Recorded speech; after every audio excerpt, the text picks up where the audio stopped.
Le 23 juin 1988, l'Amérique du Nord suffoque sous l'une des pires sécheresses de son histoire. Une chape de plomb brûlante s'est abattue sur tout le pays.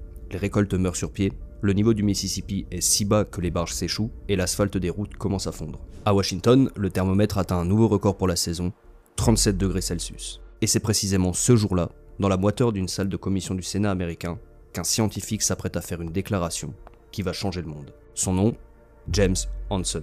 Ce n'est pas un activiste ni un politicien. C'est un physicien, directeur du GISS, un laboratoire de recherche spécialisé dans l'étude de l'atmosphère de la Terre et des exoplanètes. Et face aux sénateurs qui transpirent dans leurs costumes, il ne vient pas donner une opinion.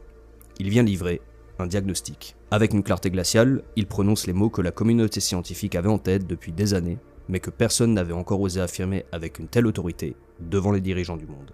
Il explique, d'un ton implacable, que la fièvre anormale que subit la planète n'est plus une fluctuation naturelle. Puis il conclut, avec une certitude à 99%, l'origine humaine de l'effet de serre n'est plus une théorie, mais bien une réalité scientifique établie. Pour la première fois, le réchauffement climatique n'est plus une hypothèse lointaine, mais un fait officiel. Cette déclaration a été faite il y a plus de 35 ans, une génération entière. Et pourtant, malgré cet avertissement, malgré les preuves qui se sont accumulées depuis, la fièvre n'a fait que monter. On a l'impression d'être bloqué dans une boucle étrange. Le diagnostic est connu, répété, et sans cesse martelé dans les médias.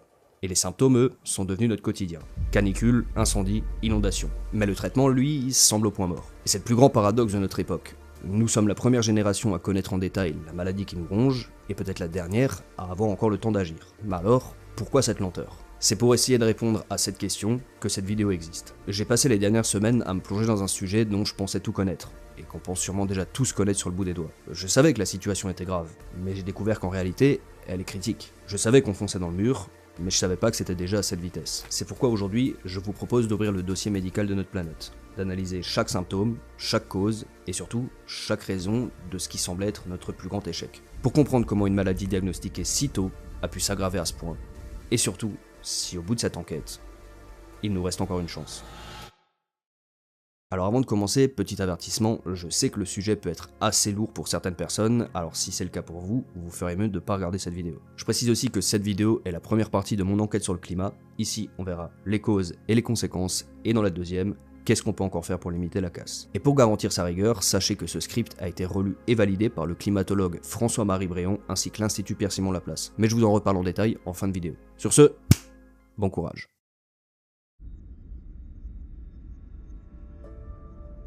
La première étape de tout diagnostic, c'est de prendre la température du patient. Et le premier chiffre sur le thermomètre de la Terre est tombé il y a peu. L'année 2024 a été officiellement l'année la plus chaude jamais enregistrée par l'humanité, avec une température moyenne d'environ 1,55 degrés au-dessus des niveaux pré-industriels. Ce chiffre de 1,5 degré, il vous dit peut-être quelque chose, parce que c'était notre ligne rouge. L'objectif que 195 pays s'étaient fixé en 2015 lors de la signature des accords de Paris. Tout faire pour que la planète ne se réchauffe pas de plus de 1,5 degré en moyenne sur une décennie. Alors oui, techniquement, en dépassant ce seuil sur une seule année, la promesse n'a pas été rompue. Mais c'est clairement un premier signal d'alarme. On espérait tenir cette ligne rouge jusqu'en 2100, mais il n'a même pas fallu 10 ans avant de la pulvériser une première fois. L'un des traités internationaux les plus importants de notre histoire semble déjà pris de vitesse par la maladie. À moins que 2024 ça soit qu'une anomalie passagère, un simple coup de chaud. Et c'est donc ce que j'ai voulu vérifier. Et là encore, les données de Copernicus, le programme européen qui surveille la santé de la planète, sont sans appel. Le mois de mai 2025 a été le deuxième plus chaud de toute l'histoire des relevés. Et ça, je pense que vous l'avez remarqué vous-même. Au moment où j'écris ces lignes, en juillet 2025, on sort à peine de la toute première vague de chaleur de l'année qui a déferlé sur la France. 39 degrés à Toulouse,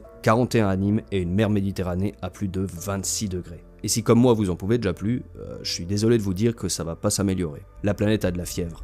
Et pas une simple grippe, mais une fièvre qui ne retombera pas. Le constat des instituts climatiques est clair. Ce n'est pas un événement ponctuel, mais bien une pathologie durablement installée. Si on regarde le carnet de santé de la Terre, on voit que jusque dans les années 70, la température était relativement stable.